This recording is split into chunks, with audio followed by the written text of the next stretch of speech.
Here is how to create a post on your Instagram. For that, open your Instagram, click on this little plus icon here.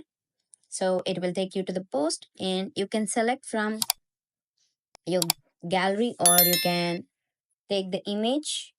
So I'm selecting from my gallery. So let me select this or I can go for another photo. Okay, let me select this and you can select multiple photos like this. So go for the selection of multiple photos and click on next.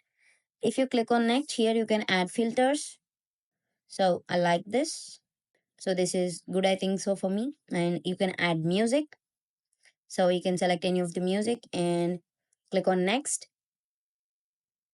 And here you can see you can tag people, you can add location, and you can change audience that you can add to everyone or close friends. So such wise you can share or create a post on Instagram.